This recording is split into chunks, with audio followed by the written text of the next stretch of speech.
Welcome back to the Great Unsolved Podcast. This week we are going to go over the disappearance of Monique Daniels.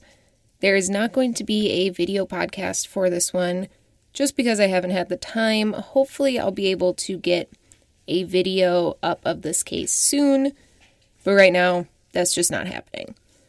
If you don't already, follow us on Twitter at Great Unsolved, on Instagram at Great Unsolved Pod. On Facebook, you can search Great Unsolved and find the group and the page. Let's get into the very eerie disappearance of Monique Daniels.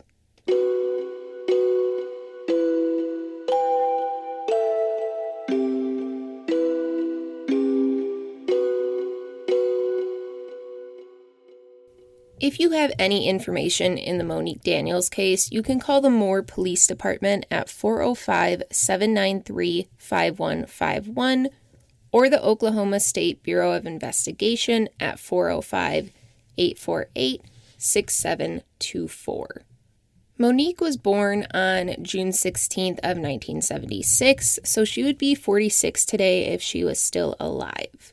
She was the oldest out of 3 siblings and 2 half-siblings. She went missing on June 2nd of 1992 from Moore, Oklahoma at just 15 years old.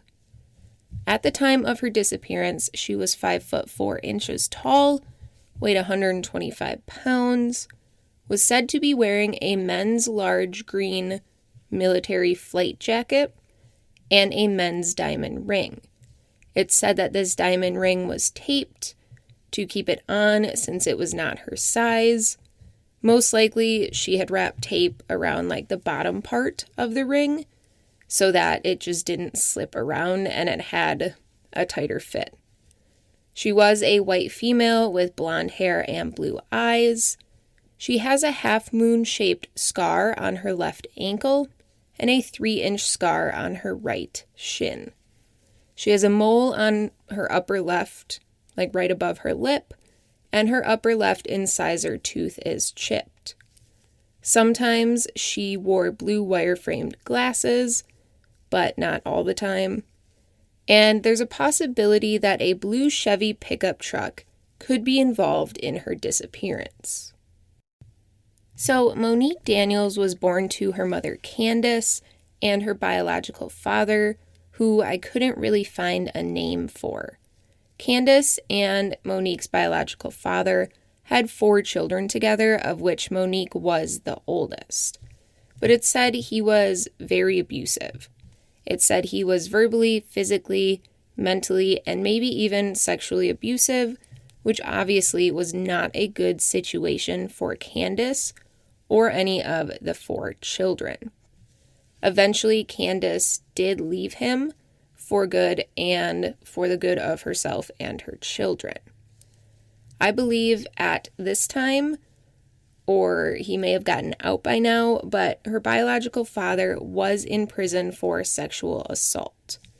It's not really pertinent to the case, but if we're going over a little bit of background, I thought I should mention that. So after leaving Monique's biological father, Candace fell in love again with a man named Charles, quote-unquote, Chuck Daniels.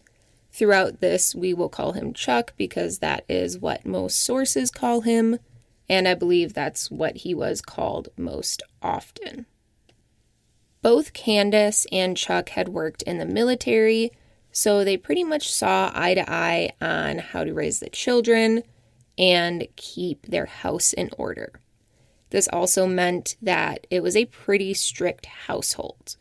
It said that they ran their home like drill sergeants. They had a strict routine, strict chores for everybody, and just very strict rules for the 6 children. I forgot to mention that Candace and Chuck did eventually have 2 children. From outside eyes, this doesn't really seem abusive, but it was definitely more of a strict household than most are. However, I can kind of understand this with Candace already having 4 children, and then her and Chuck having 2 more, for a total of 6. Some places do say there was 7 children altogether, but most state that there were 6 children, so we're going to go with 6, and if that's wrong, then most sources are wrong. So, like I said, to the outside eye, the home didn't seem abusive, it just seemed very strict. And I think we've all met people in like elementary school or middle school or even high school where their household is a lot more strict than yours, or maybe your household was a lot more strict than theirs.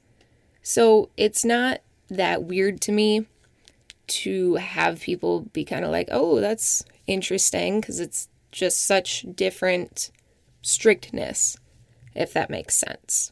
However, after Monique disappeared, 2 of her siblings would state that there was actually a lot of abuse in the Daniels home. Angelique, who was Monique's sister, and Andrew, Monique's brother, stated that there was both physical and verbal abuse inside the home. After Monique disappeared, Angelique actually took a bus from their home in Oklahoma to Michigan, and when she arrived there, she contacted CPS and reported her parents to them due to abuse in the home.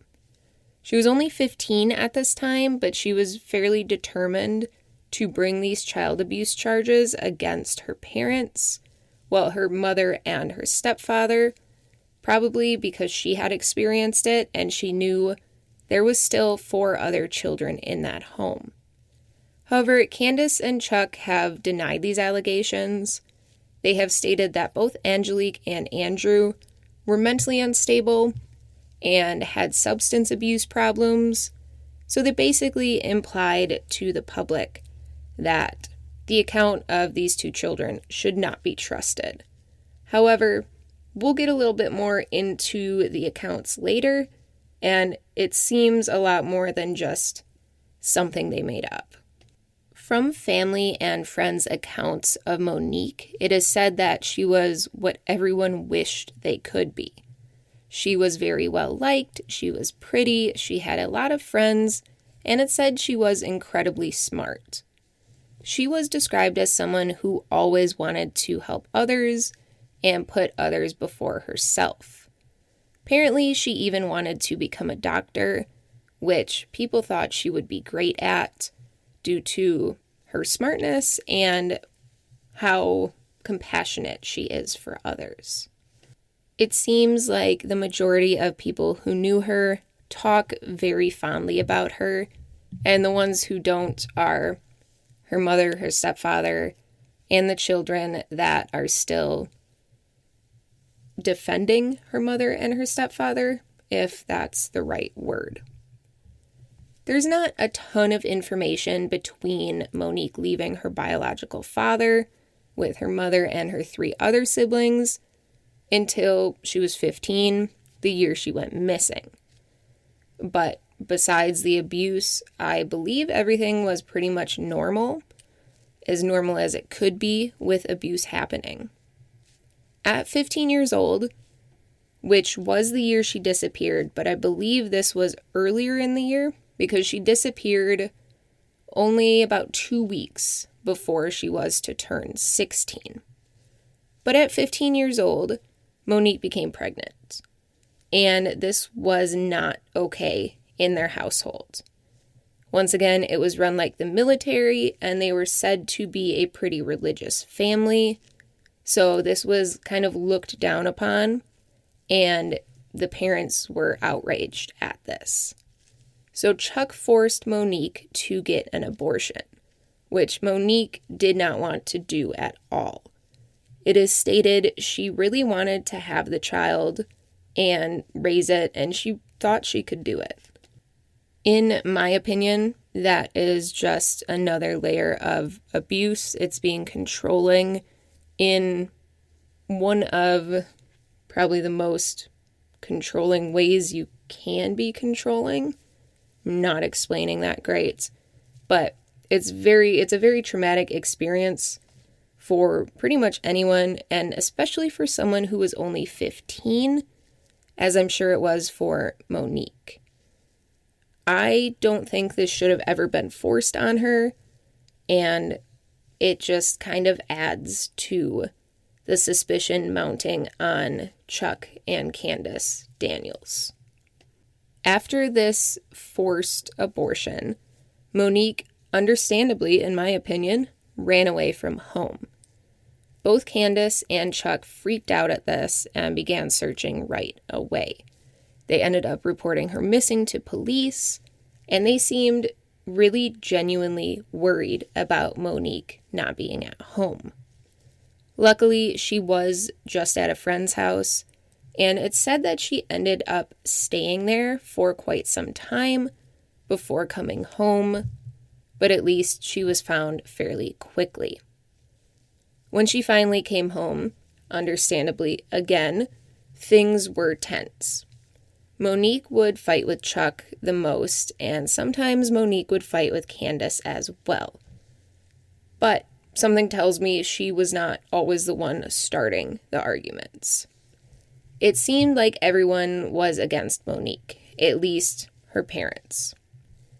Some people who look at the case will say she was just being a teenager, and she was, but with the added layers of abuse, the forced abortion, and just disruption in the house, her parents were not helping her like they should have helped a teenager. They were just making things worse. I believe it was just a few weeks after Monique had come home, Candace, Angelique, and Monique's oldest of her younger brothers left for a week trip with their church choir.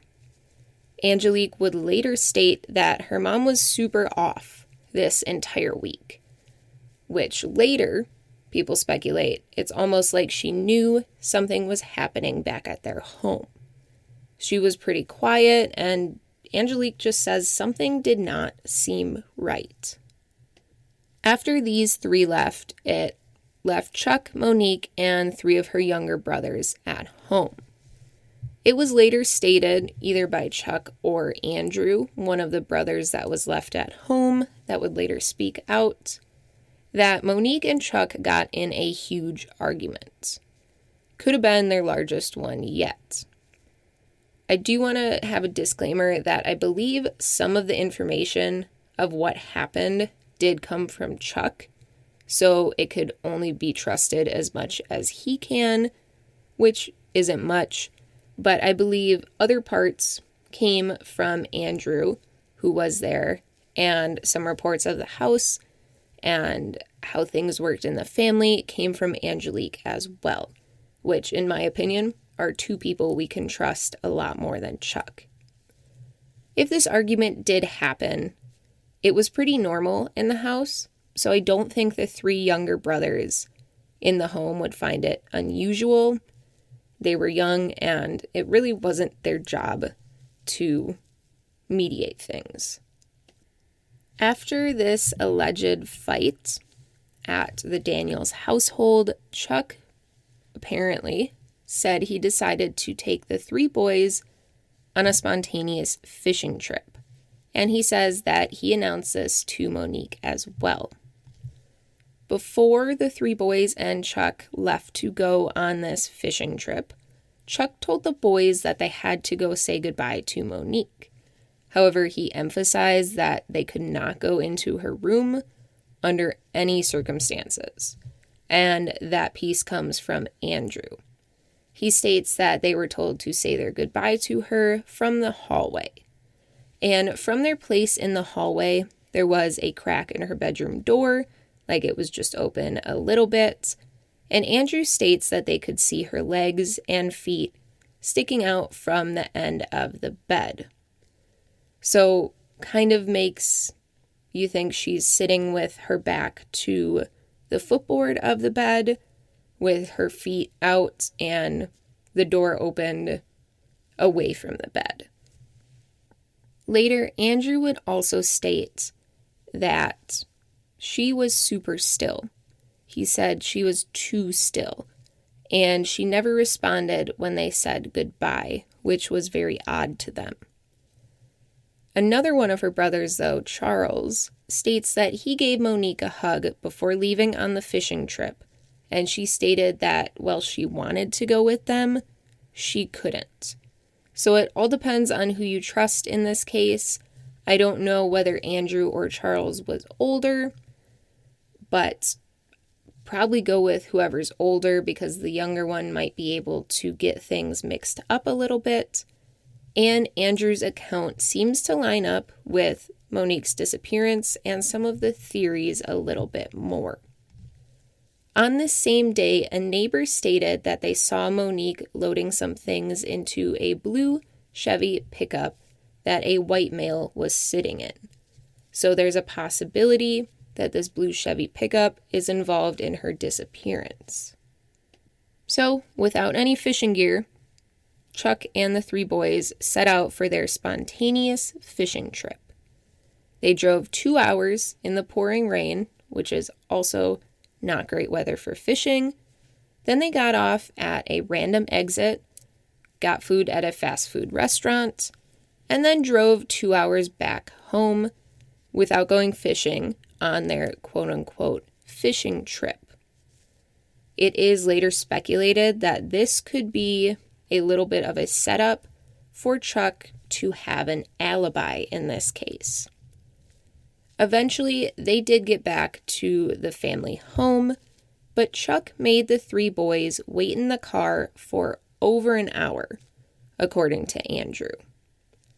Once Chuck did come back outside and let the boys out, Andrew, the one who reported Monique was super still and not talking when they had said goodbye over 5 hours earlier, ran to the bathroom because he needed to go so bad. As soon as he entered the bathroom, he says he got just a really bad feeling. He says that it felt as if he was not alone, and just the description of that and the fact that we would find out Monique was missing later gives us a very eerie, creepy feeling. He said normally the shower curtain would be open, but this time it was closed around the bathtub, and he got the intense feeling that someone was in that bathtub. He would later state that he felt Monique was in that bathtub, or at least her body was, which would be the most plausible option. But before he could check behind the shower curtain, Chuck busted into the bathroom and yanked him out of there, like he was obviously not supposed to be in there. This is something in this case that kind of just draws me to it, because that seems like a horror movie scenario, as all these murders and missing persons cases are. But just imagining the bad feeling of somebody being in the bathtub and you not being alone is just extra creepy to me in this case. So once Chuck pulled Andrew out of the bathroom, he ended up locking all three boys in a room and stated that he was going to go look for Monique.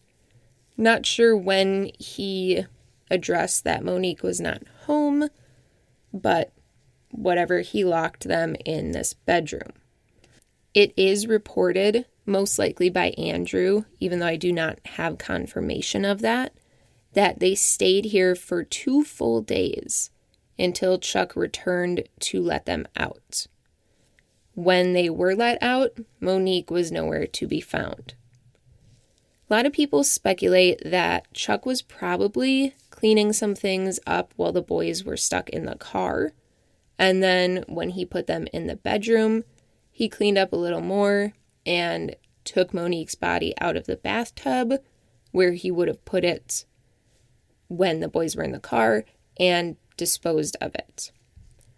After those 2 days where the boys were locked in this bedroom, Chuck came in and took one of the boys out and brought him on a long car ride.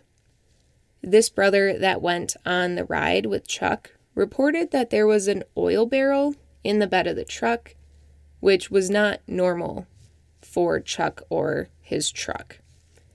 However, it's unknown, at least to the public, where they went or where or when the barrel disappeared.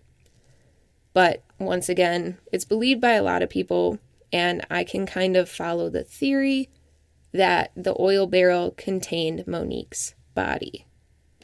Later that week, Candace, Angelique, and the other brother returned from the church choir trip. And according to them, well, Angelique most likely, the house was in complete disarray. The house was normally very clean because it was run like a military barracks. It was very routine. There was a lot of chores and rules. So this was extremely abnormal. It had beer cans all over it and cigarettes all over it. And the furniture also had cigarette burns in it, which would be both alarming and annoying in really any household. Chuck simply told Candace that Monique was gone again. And Candace seemed to go along with this simple statement without an explanation, and it seemed she was pretty unconcerned about her daughter's whereabouts.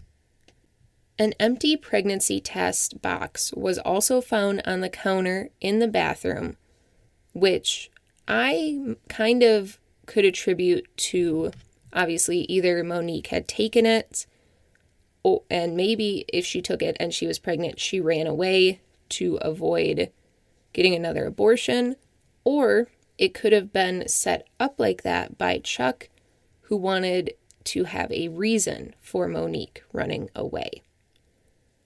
Although Monique had disappeared from the home before, like I mentioned earlier, when she was found at a friend's house, this time seemed very different to all of Monique's siblings. First time, both Candace and Chuck were super worried. They filed a missing persons report right away. They started searching right away. But this time, it was pretty calm and unconcerned. They didn't seem worried about Monique. They didn't really tell anyone. They didn't tell the police. And they did not search for her.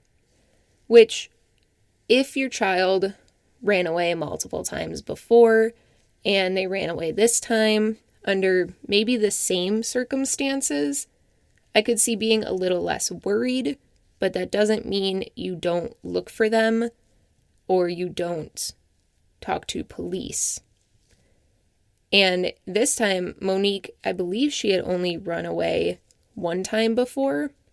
And obviously, when Angelique, Candace, and the other brother got back to the house, things were very odd in the house. So it's not just she ran away to her friend's house. It seems a lot more concerning than that.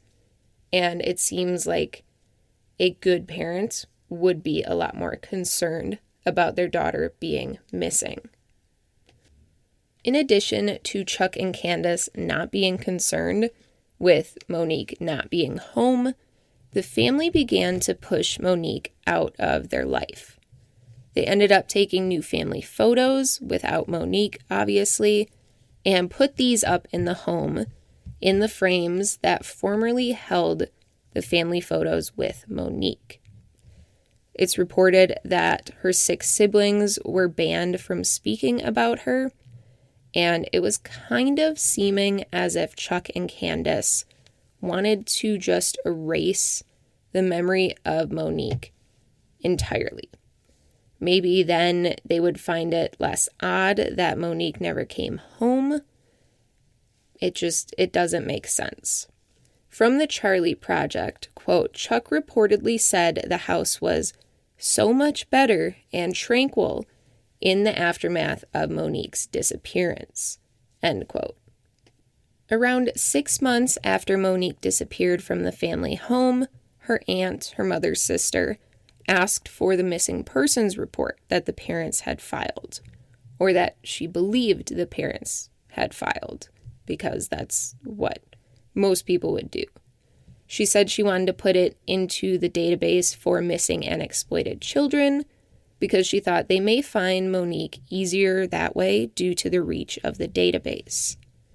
Candace at first told her sister that she would find the report and get it to her, but it never came. Then Candace admitted that they had never actually filed a missing persons report for Monique. Angelique later stated that her parents said that if Monique wanted to be here, she would be.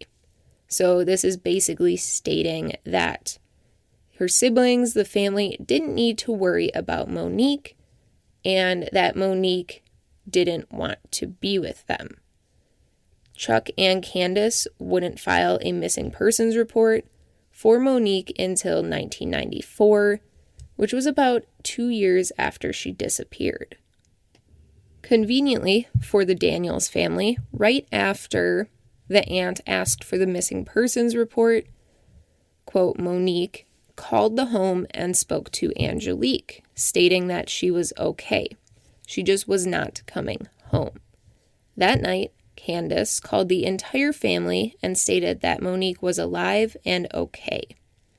Once again, it seems as if Monique's parents were trying to assure everyone to just not look into where Monique was and that it wasn't something to worry about at all.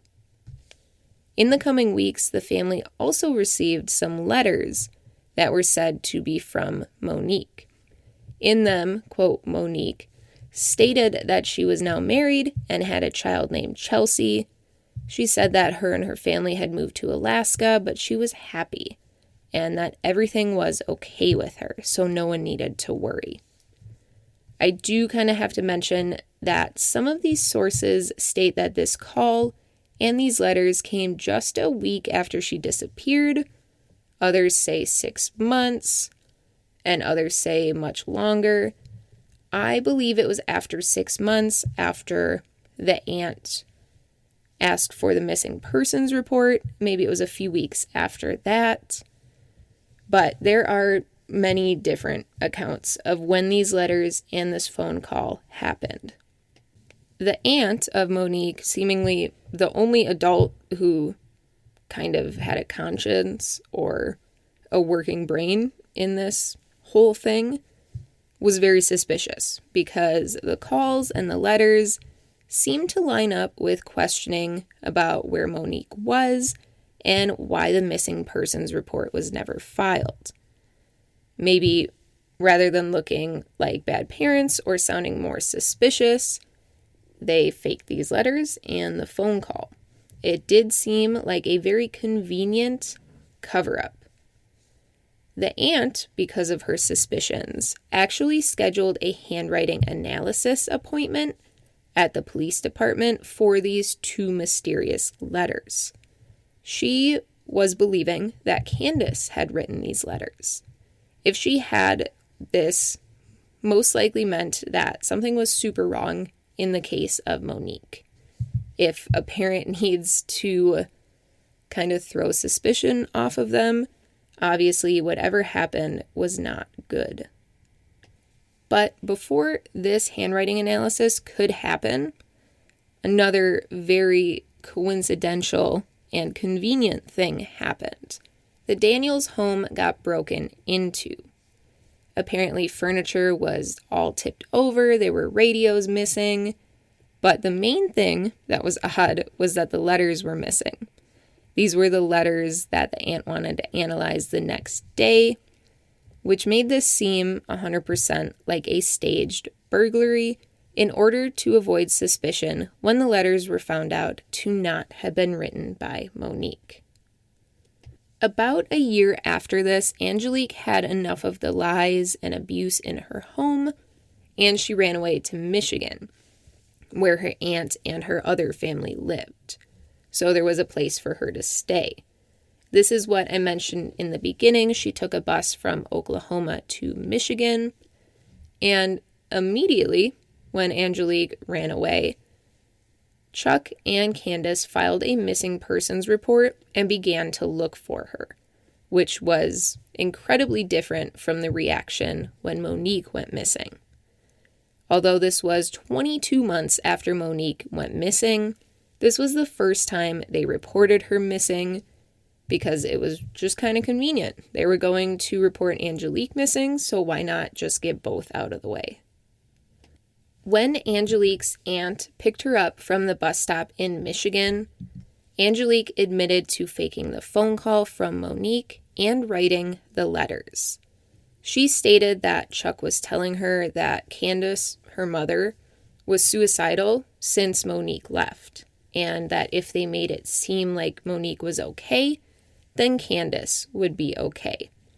So Angelique did it not to cover up her sister's disappearance, but to try and help her mother. To make these letters seem even more realistic, Angelique and Chuck drove down to Texas to mail the letters. This is where the letters stated that Monique, who had moved to Alaska, was traveling with her husband and daughter due to her husband's work. As soon as Angelique admitted this, they went straight to the police and told them everything about the weird circumstances surrounding Monique's disappearance and the faking of the letters and the phone call. Angelique also filed papers at this time stating that her parents were mentally or verbally and physically abusive. The Daniels were trying to get Angelique extradited back to Oklahoma, back to her home, but the judge believed Angelique's reports of abuse, meaning she did not have to go back home to Oklahoma. Chuck and Candace ended up pleading no contest to these abuse charges, but Chuck also confessed to the letters and the phone call being fake. However, neither Chuck nor Candace agreed to take a polygraph regarding Monique's disappearance. This case kind of went nowhere for a while. Andrew ended up calling Angelique when he was 13 years old and told her that he needed to leave the household. Chuck and Candace were still abusive, but since no one could really do anything about it, he unfortunately ended up having to stay in the abusive household. After this, the Daniels family moved to Germany for 10 years with the remaining 4 children. Once they got back into the States, some new, interesting information came out. Andrew called Angelique again and stated, quote, "She wasn't saying anything," end quote. Angelique was pretty confused at first, so Andrew explained that when he had gone to her room to say goodbye to her on the day they had the suspicious fishing trip and Monique disappeared, she was incredibly still and was not talking back to them at all. She was not saying goodbye to them. Together, these 2 siblings had the same idea that Chuck killed Monique, and so Andrew and Angelique went to police together. Because of the lack of evidence and lack of a body, the police cannot make this case a homicide case yet. However, as of today, it is still considered an open missing persons case. Crime Watch Daily did a segment on this case and went to Chuck and Candace's home in Florida, where they now live, to try and get an interview. Both of them seemed pretty agitated that anyone was even bringing up Monique again, despite her still being missing and no proof that she was still alive, and they both said the same thing. Quote, "It's in God's hands now," end quote. So moving on to theories, I have basically 2 theories that go along with this case, and I believe most people believe either of these as well. They both include the homicide of Monique Daniels and Chuck being the one who committed this homicide. One theory is that it was more of an accidental homicide. They were said to be fighting right before Monique went still and silent. Maybe because Chuck was abusive, he ended up hitting her too hard, or pushed her and she hit her head. Either way, she was knocked out. So then, to kind of cover it up and not worry the sons more, he propped her up to sit so that the boys couldn't see the upper half of her body and couldn't see that she was unconscious when they said goodbye to her. Since he didn't think like she hit her head that bad, he thought she just got knocked out, so he took the boys for a few hours so that Monique could wake up and kind of recover. When he got back home, he made the boys wait in the car so that he could check on Monique, make sure she was awake, and make sure she wouldn't say anything. However, when he entered the room, he thought Monique was still passed out. From there, maybe he carried her to the tub to try and splash water on her face to wake her up, but then after a while realized she was dead, not just asleep. He knew that he needed to get the boys inside before starting to clean up more, because otherwise it's even more suspicious. So he closed the shower curtain and let the boys in.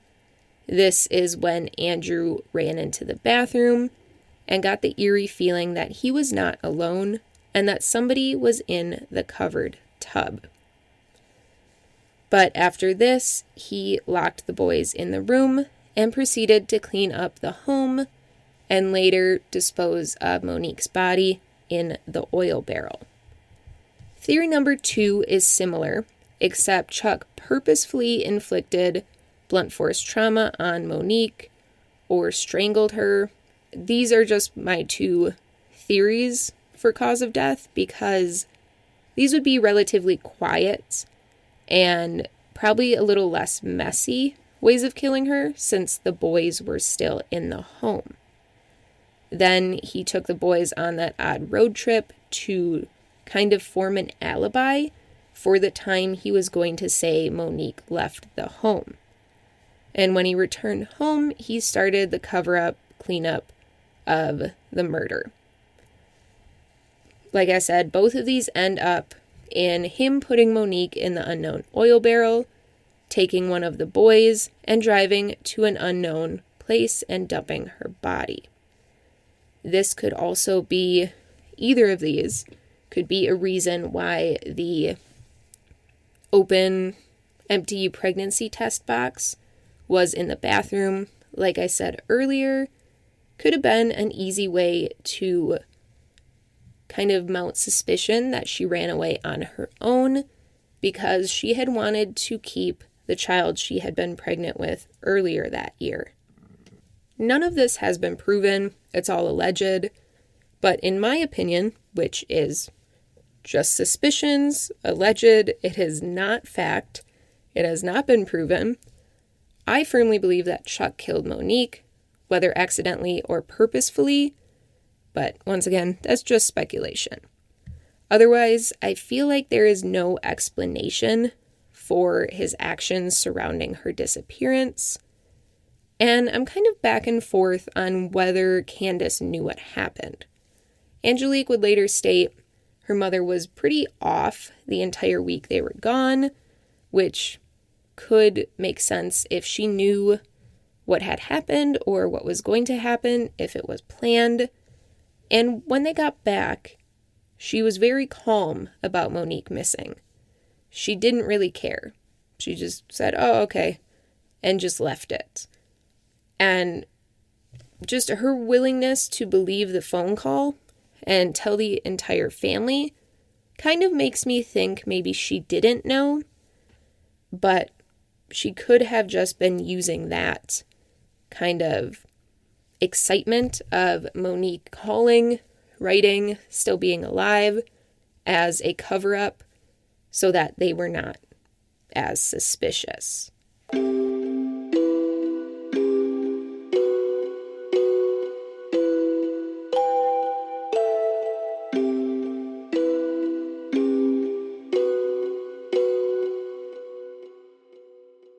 So that is the end of the Monique Daniels case. Hopefully I'll get a video up on it soon.